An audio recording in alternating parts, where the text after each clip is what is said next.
कबड्डी यानी वो खेल जिसमें कई खिलाड़ी एक दूसरे से जुड़े हुए होते हैं और एक खिलाड़ी को चित करने में, दबोचने में लगे होते हैं। जी हाँ, कबड्डी एक ऐसा खेल है जिसमें कई खेल मिश्रित हैं। इसमें रेसलिंग, रग्बी आदि खेलों का मिश्रण देखने को मिलता है। इसका मुकाबला दो दलों के बीच होता है। ये जहां एक तरफ बहुत ही ज़बरदस्त खेल है, वहीं दूसरी तरफ कई कसरतों का मेल भी है। इसके साथ साथ इस खेल का बहुत विकास हुआ है। आज ये जिला, राज्य, राष्ट्रीय और अंतर्राष्ट्रीय स्तर पर खेला जा रहा है। वैसे ही भदोही जिला स्टेडियम में अपने गुरुओं के सानिध्य में कई होनहार लगे हैं अपनी प्रतिभा को निखारने में। वो युवा बच्चे जिनको ये लालसा है, जो ये सोचते हैं कि हम भी कभी टीवी पर, कभी बड़े प्लेटफॉर्म पर अपना परिचय कराएंगे, दिखाएंगे कि किस तरह से कबड्डी होता है। कबड्डी अंतर्राष्ट्रीय स्तर पर बहुत जगहों में खेला जाता है।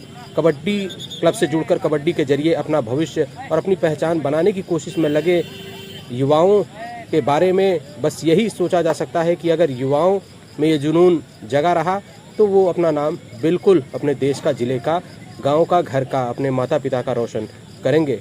कबड्डी को कई नामों से तमाम शहरों, प्रांतों, राज्यों में जाना जाता है। तमिलनाडु में कबड्डी को चाटू कट्टू, बांग्लादेश में हद्दू, मालदीव में भौतिक, पंजाब में कुड्डी, पूर्वी भारत में हुतुतु, आंध्र प्रदेश में चेडी गुड्डू के नाम से जाना जाता है। कबड्डी शब्द मूलतः एक तमिल शब्द काई पीडी शब्द से बना है, जिसका मतलब है हाथ थामे रहना। तमिल शब्द से निकलने वाला शब्द कबड्डी उत्तर भारत में बहुत मशहूर है। कबड्डी खेल में कई नियम हैं। कबड्डी खेलने वाले युवा जो हैं वो इस खेल को काफ़ी दिलचस्पी से और अपने लगन से खेलते हैं।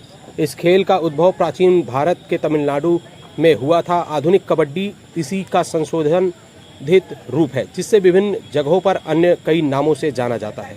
ये विश्व स्तरीय ख्याति सन 1936 में बर्लिन ओलंपिक से मिली। सन 1938 में इसे कलकत्ता में राष्ट्रीय खेलों में सम्मिलित किया गया।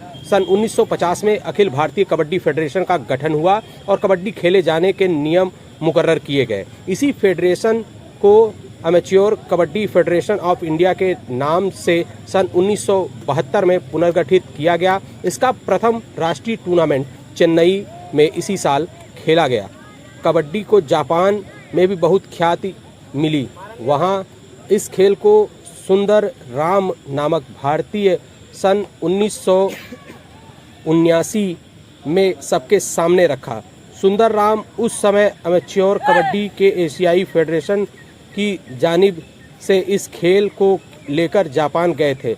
वहां उन्होंने लोगों के साथ मिलकर 2 महीने तक इसका प्रचार किया। सन 1979 में इस खेल का भारत और बांग्लादेश के बीच मुकाबला भारत में ही खेला गया। सन 1980 में इस खेल के लिए एशिया चैंपियनशिप का आगाज़ किया गया, जिसमें भारत बांग्लादेश को हराकर इस टूर्नामेंट को जीता। इस टूर्नामेंट में इन 2 देशों के अलावा नेपाल, मलेशिया और जापान भी थे। इस खेल को एशियाई खेल में सन 1990 में शामिल किया गया। इस दौरान इस खेल को बीजिंग कई अन्य देशों के बीच मुकाबले के साथ खेला गया। कबड्डी आज भदोही जिले ही नहीं बल्कि तमाम शहरों और तमाम गली कूचों में खेले जाने वाला एक बहुत बड़ा खेल बन गया है। कबड्डी का अगर परिचय करें तो कबड्डी राष्ट्रीय खेल बांग्लादेश का है।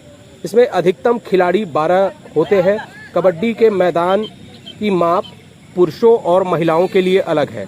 पुरुषों के लिए मैदान की माप 13x10 मीटर, वहीं महिलाओं के लिए 12x8 मीटर होती है। ये खेल सीमा भी निर्धारित की गई है पुरुषों और महिलाओं के लिए, जिसमें 40 मिनट का खेल पुरुषों के लिए और 30 मिनट का खेल महिलाओं के लिए होता है। रेड समय 30 सेकंड का। भारत में शुरुआत 1915 और 20 में अन्य नाम हुतुतु और चेडू गुड्डू के नाम से हुआ। पहला विश्व कप 2004 में वजन मापदंड सीनियर पुरुषों के लिए 85 किलो, सीनियर महिलाओं के लिए 75 किलोग्राम, जूनियर पुरुषों के लिए 70 किलोग्राम, जूनियर गर्ल्स के लिए 65, ब्रेक टाइम 5 मिनट का। महिला कबड्डी विश्व कप पहली बार 2012 में हुआ। भारत कबड्डी फेडरेशन स्थापना 1950 में हुई। भारतीय कबड्डी प्रो लीग 26 जुलाई 2014 को शुरू हुई। कबड्डी खेल की मुख्य विशेषता ये दो दलों के बीच ये खेल होता है। इसमें एक दल आक्रामक और दूसरा दल परीक्षक के रूप में होता है।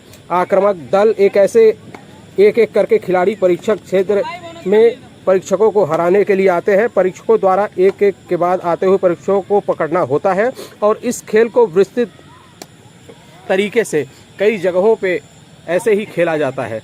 आप देख सकते हैं कि यहाँ पर कई वो युवा लड़के हैं जिनको ये चाह है कुछ कर गुजरने की, कुछ करने की, कुछ कमाल दिखाने की अपने ज़िले में, अपने गांव में, अपने देश में। जी हाँ, सुविधाएं कम हो मगर उसका अभाव नहीं। एक गुरु मिल जाए बस, उसके सानिध्य में कैसे निखरना है, कैसे अपने आप को तपाना है, कैसे बनना है, वो तरीका आता है, वो हुनर आता है इनको। वो बहुत मुश्किल नहीं होती तब जब इनको कुछ ना आए और मैदान में सिर्फ इतना सोच के आए कि मुझे भी खेलना है, मुझे भी आगे बढ़ना है।